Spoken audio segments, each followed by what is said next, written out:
நீங்கள் பார்த்துக் கொண்டிருப்பது உங்கள் விஜய்.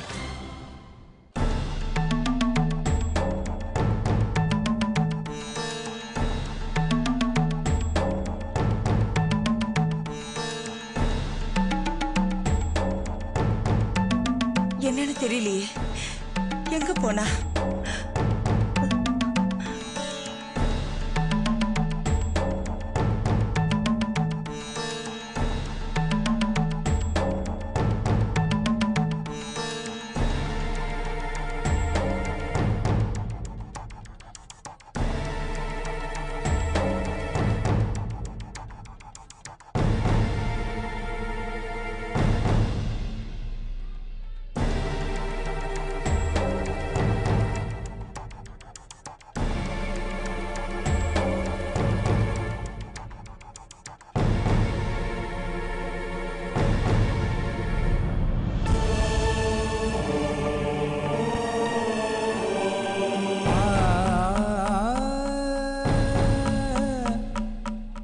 கடவுளே, அவளுக்கு எதுவும் ஆயிருக்க கூடாது.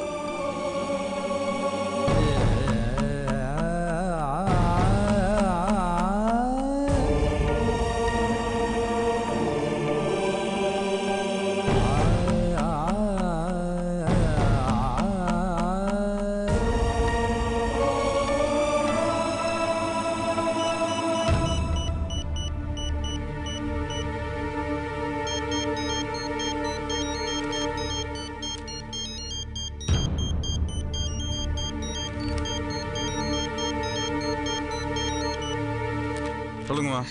டேய் மகேஷ், நீ உடனே அம்மன் கோயிலுக்கு புறப்பட்டு வாடா. கோயிலுக்கா? இங்க ஆபீஸ்ல நிறைய வேலை இருக்குமா? என்ன விஷயம் சொல்லுங்க. என்ன வேலை இருந்தாலும் அதை அப்புறம் பாத்துக்கலாம். நீ உடனே கிளம்பி வா. என்னாச்சுமா? ஏன் உங்க குரல் ஒரு மாதிரி பதட்டமா இருக்கு? டேய், நம்ம ஷாலினி. ஷாலினி? என்ன ஏமா அழுறீங்க? ஷாலினிக்கு என்னாச்சு? ஷாலினியை காணும்டா. காணுமா? என்ன உளறீங்க? கோயிலுக்கு தானே போனீங்க? ஆமாண்டா, நானும் ஷாலினியும் அம்மன் கோயிலுக்கு வந்திருந்தோம். நாங்க 2 பேரும் சாமியை கும்பிட்டுட்டு நான் பிரகாரத்திலே உக்காந்துக்கிட்டேன். நவகிரகங்களை சுத்திட்டு வரேன்னு போனா, நானும் தெரிஞ்ச பொண்ணு ஒருத்தி வந்திருந்ததுனால அவகிட்ட பேசிட்டு இருந்தேன்டா. பேசி முடிச்சிட்டு திரும்பி பார்த்தா ஷாலினியை காணும்டா. நீங்க கோயில முழுசா தேடி பாருங்க. ஷாலினி அங்கதான் எங்கேயாச்சும் இருப்பா. ஐயோ, நான் நல்லா தேடி பார்த்துட்டேன்டா. அவ கோயிலுக்குள்ளே இல்ல. வெளியே பார்த்தா வெளியே எங்கேயுமே இல்லடா. எனக்கு என்ன பண்றதுன்னே தெரியலடா. அதான் உனக்கு ஃபோன் பண்ணேன். நீ உடனே கிளம்பி வா. சரி, நீங்க ஒன்றும் பயப்படாதீங்க. ஒருவேளை நீங்க வீட்டுக்கு போயிட்டு தான் நினைச்சு ஷாலினி வீட்டுக்கு போயிருப்பா. வீட்டுக்கு போய் ஒரு தடவை பாருங்க. ஐயோ இல்லடா, ஷாலினி அப்படியெல்லாம் போக மாட்டா. எனக்கு என்னமோ பயமா இருக்கு. நீ உடனே கிளம்பி வா. சரிம்மா, நீங்க ஒன்றும் பதட்டப்படாதீங்க. நீங்க எதுக்கோ வீட்டுக்கு போய் பாருங்க. ஷாலினி அங்க இருந்தா எனக்கு உடனே ஃபோன் பண்ணுங்க. நான் போய் ஷாலினியை தேடி பார்த்துட்டு வரேன். சரிடா, சீக்கிரம் வந்துரு.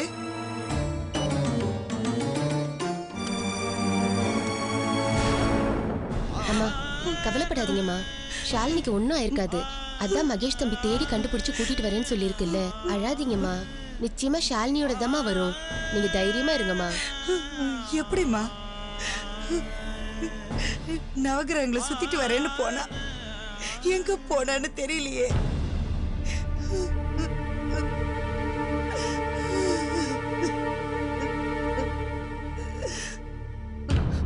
மகேஷ், வாங்க தம்பி.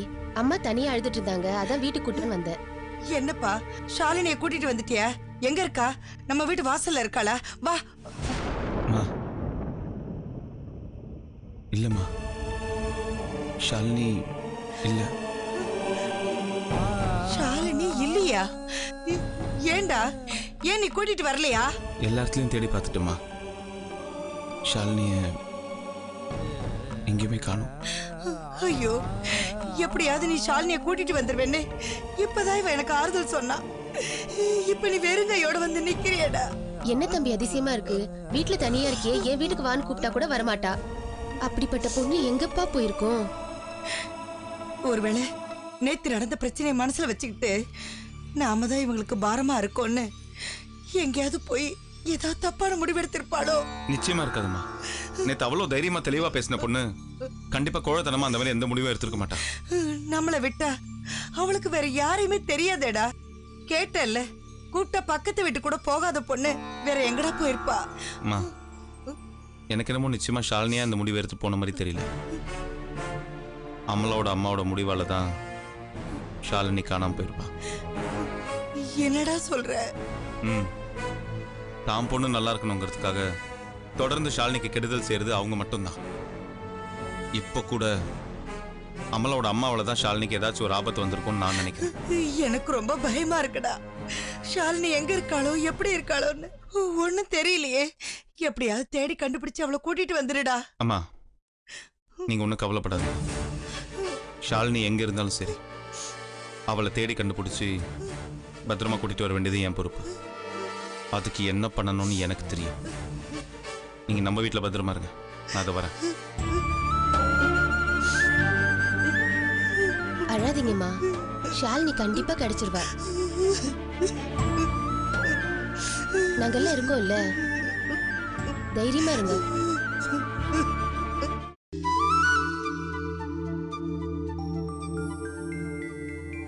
நீங்கள் பார்த்துக் கொண்டிருப்பது உங்கள் விஜய்.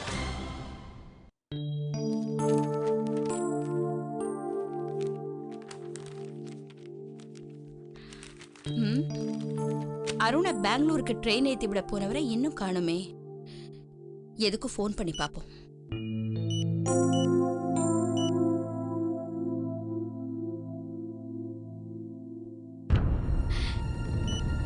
என்ன கட் பண்றாரு?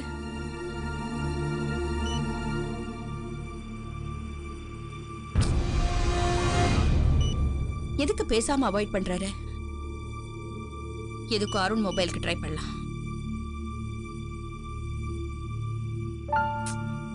நாட் ரீச்சபிள் அட் த மோமெண்ட்னு வருது.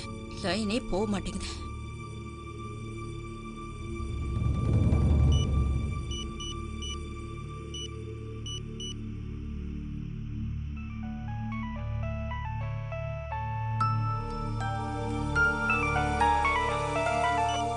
என்னங்க கால் அட்டெண்ட் பண்ணாம அவாய்ட் பண்ணிட்டு இருக்கீங்க? வீட்டுக்கு பக்கத்துல வந்துட்டேன். எதுக்காக வீணா ஒரு காலை வேஸ்ட் பண்ணுங்கிறதுக்காக கட் பண்ணேன். அதுக்கு எதுக்கு நீ டென்ஷன் ஆகுற? அருணை ட்ரெயின் ஏத்தி விட போனீங்களே, இன்னும் காணுமேனு தான் ஃபோன் அடிச்சேன். நீங்க போனை கட் பண்றீங்க. அவன் ஃபோன் நாட் ரீச்சபிளா இருக்கு. எப்படி டென்ஷன் ஆகாம இருக்கும்? அவன் இந்நேரம் ட்ரெயின்ல டிராவல் பண்ணிட்டு இருப்பான். அநேகமா இந்நேரம் அரக்கோணத்தை டச் பண்ணி போயிட்டு இருப்பான். அதனால அவனுக்கு சிக்னல் கிடைச்சிருக்காது.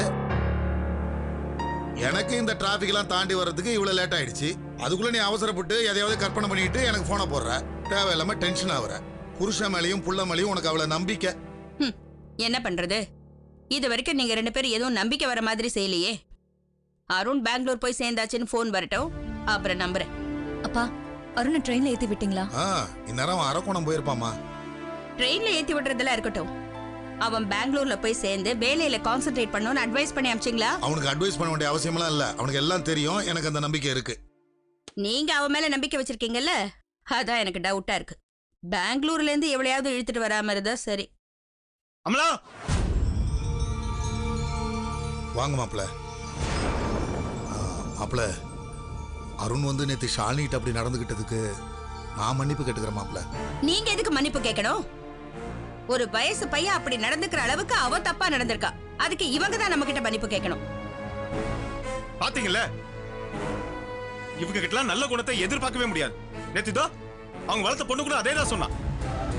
அப்படியே அவங்க அம்மாவோட குணம். இத பாருங்க சார், நடந்து முடிஞ்சு போச்சு. நான் அதை பத்தி பேசுறதுக்கோ ஆர்கியூ பண்றதுக்கோ இங்க வரல. ஷாலினியை வெளில வர சொல்லுங்க. நான் அவளை கூட்டிட்டு போறேன். இதுக்கு மேல அவன் இந்த வீட்டுல இருக்க கூடாது. அது அவ்வளவு நல்லதும் கிடையாது. என்ன மாப்பிள சொல்றீங்க? ஷாலினி இங்க எங்க இருக்கா? உங்க வீட்டுல தானே இருக்கா? இருந்தா, ஆனா இப்போ இல்ல.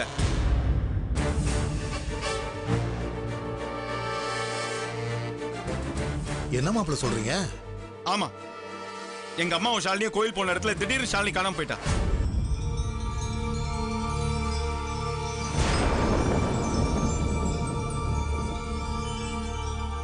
ஊரெல்லாம் தேடி பார்த்துட்டேன். அவளை எங்கேயும் கண்டுபிடிக்க முடியல. உங்க பொண்டாட்டி தான் அதுக்கு காரணம். அவளுக்கு ஏதாவது ஒண்ணு நடந்தா எங்க அம்மா தான் பொறுப்பா? ஆமாண்டி, ஷாலினிக்கு எந்த கெடுதல் நடந்தாலும் அது காரணமே உங்க அம்மா தான். ஏற்கனவே அவ விஷயத்துல சாம்பிராணி எல்லாமே சாமியாடுவாங்க. இப்போ அருண் சாமரனை தூவி விட்டு போயிட்டா கேட்கவா வேணும்? பேயாட்டம் ஆடுவாங்கல்ல.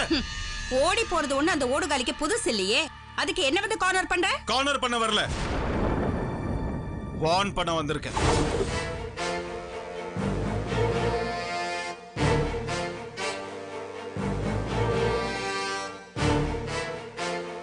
சின்ன சின்ன விஷயத்துக்குலாம் மனசு உடைஞ்சு போய் மூலையில முடங்கி கிடக்குறேன் தங்கச்சி. நேத்து இவ்வளவு பெரிய விஷயம் நடந்ததுக்கு அப்புறம் கூட தைரியமா தெளிவா பேசிட்டான். அதை பார்த்து நானும் எங்க அம்மாவும் ரொம்ப சந்தோஷப்பட்டோம். அப்பேற்பட்ட என் தங்கச்சி வீட்டை விட்டு வெளியில போயிருக்க மாட்டா, போயிருக்கவும் முடியாது.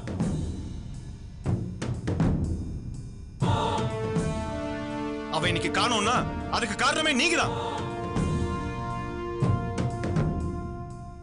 சொல்லுங்க, எங்க அவளை எங்க மறைச்சு வச்சிருக்கீங்க சொல்லுங்க. என் வீட்டுக்குள்ள வந்து என்னையே மிரட்டுறியா? மரியாதையா வெளியே போ. ஜெயந்தி, யாருகிட்ட என்ன வார்த்தை பேசுற? அவர் நம்ம மாப்பிள்ள. உங்க கண்ணு முன்னாடியே உங்க பொண்டாட்டிய ஒருத்த மிரட்டிட்டு இருக்கா. அவனை ஏன்னு கேட்காம என்ன மிரட்டுறீங்களா? இத பார், உனக்கு ஒரு நாள் மட்டும் தான் டைம்.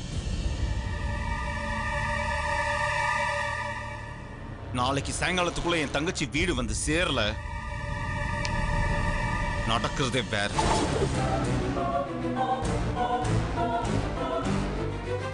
சொல்லுங்க அம்மா கிட்ட. ஜெயந்தி, மாப்பிள்ள சொன்ன மாதிரி ஷாலினி மேல உள்ள கோபத்துல ஏதாவது பண்ணிட்டியா? அப்படி பண்ணிதான் சொல்லு, மாப்பிள்ளைய நான் சமாதானப்படுத்துறேன். நீங்க சும்மா இருங்க. இதை எப்படி டீல் பண்ணணும்னு எனக்கு தெரியும்.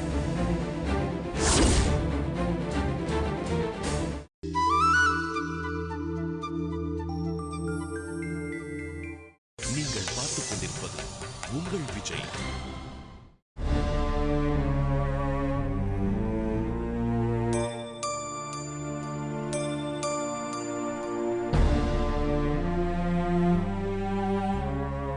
மகேஷ், வந்துட்டியா? ஷாலினி பத்தி ஏதாவது தகவல் தெரிஞ்சதா? எதுவும் தெரியலம்மா.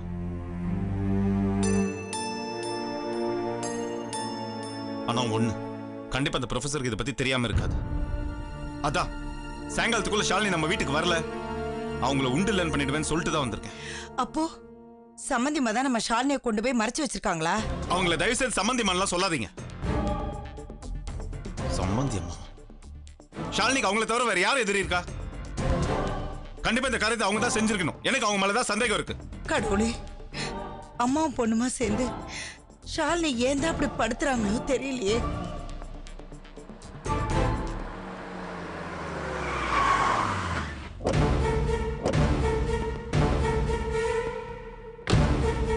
வாங்கயா.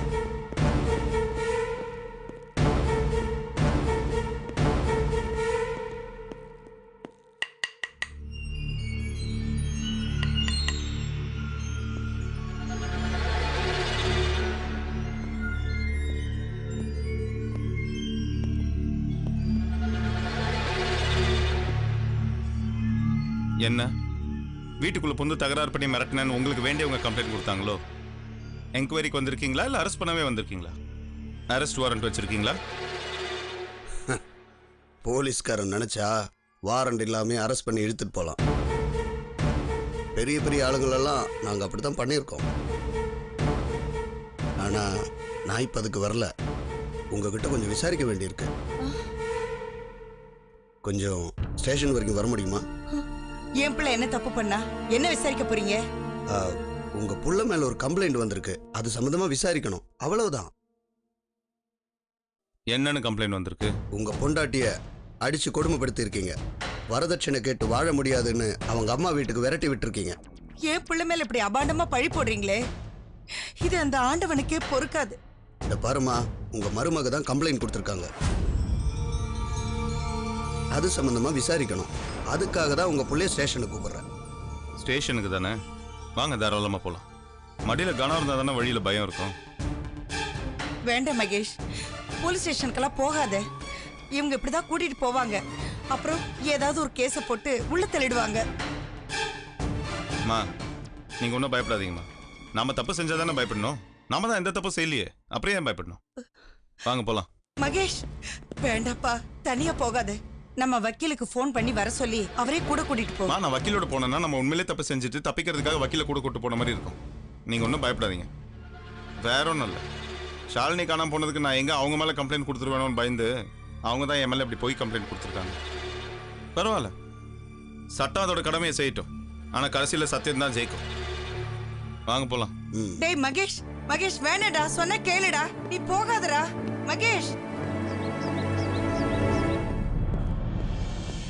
மகேஷ், மகேஷ் சொன்ன கேளுடா, வேண்டாம்டா. அம்மா கவலைப்படாதீங்கன்னு சொல்றேன்ல. என்கொயரி தானே, நான் போயிட்டு வந்துடுறேன். மகேஷ் சொன்ன கேளுடா, மகேஷ் வேண்டாம்டா. வண்டி அடியா.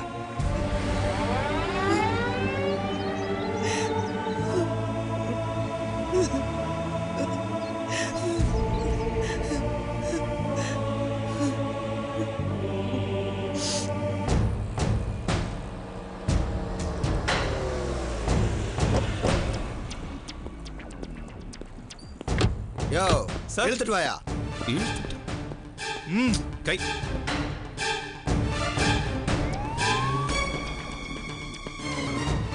ரைட்ரு சார். நான் சொல்ற மாதிரி எஃப்ஐஆர் எழுது. Okay sir. எஃப்ஐஆர். யோ என்னைய பார்த்துட்டு நிக்கிறீங்க, தூக்கி உள்ள போடியா. கைய. Inspector, mind your words. I am a bank employee and not a criminal. Give respect and take respect. விசாரிக்கணும் தானே கூட்டிட்டு வந்தீங்க, இப்ப என்னமோ உள்ள தூக்கி போடுங்கறீங்க. ஆமா, இவர் முன்னாள் மந்திரி பாரு. இவர் அப்படியே கௌரவமா சேர்ல உட்கார வச்சு பொறுமையா விசாரணை பண்ணி அதை வீடியோல ஷூட் பண்றதுக்கு. ஏய், நீ அந்த ப்ரொஃபசர் ஜெயந்தி மேடம் வீட்டுக்கு போய் மிரட்டிட்டு வந்த ரவுடி தான்டா. அப்படியே அவங்க கம்ப்ளைண்ட் கொடுத்தாங்களான்னு கேட்டதுக்கு இல்லைன்னு சொல்லிட்டு இப்போ மாத்தி பேசுறீங்க. இத பாருங்க, என்ன கம்ப்ளைண்ட்டுக்காக என்ன கூட்டிட்டு வந்தீங்களோ அதை பத்தி மட்டும் விசாரிங்க, நான் பதில் சொல்றேன். என்னடா எப்படி விசாரணை பண்ணணும்னு எனக்கே சொல்லி தரையா? போலீஸ்காரன் விசாரணை எப்படின்னு இப்ப நான் உனக்கு காட்டட்டா? யோ அவனை உள்ள தலையா. இதோ பார், சட்டத்துக்கு கட்டுப்பட்டு நீ நடவடிக்கை எடுத்தினா அது உனக்கு நல்லது. கேப்பார் பேச்சை கேட்டு சட்டத்தை மீறி நடந்துகிட்ட அப்புறம் ஹையர் அத்தாரிட்டியை பார்க்க வேண்டியிருக்கும். Be careful. அட, ஏன் ஸ்டேஷனுக்குள்ளேயே வந்து என்னையே மிரட்டுறியா? இந்த பார், இந்த ஸ்டேஷனோட கண்ட்ரோலு என் கையில. இங்க கூட்டு வர்றவங்கள யாரை வெளியே அனுப்பணும், யாரை உள்ள அனுப்பணும்னு முடிவு பண்ண வேண்டியது நான். வரதட்சணை கேட்டு பொண்டாட்டி அடிச்சு விரட்டி விட்டுட்டு கொஞ்சம் கூட பயம் இல்லாம சட்டமாட பேசுற. போடா உள்ள. இன்ஸ்பெக்டர், உங்களுக்கு இல்லாட்டி நீங்க போட்டுக்கிற யூனிஃபார்முக்கு நான் மரியாதை கொடுக்குறேன். அவ்வளவுதான் உனக்கு மரியாதை. என் லாயர் போடலாம் பண்ணக்கூடாது. புடுங்கயா.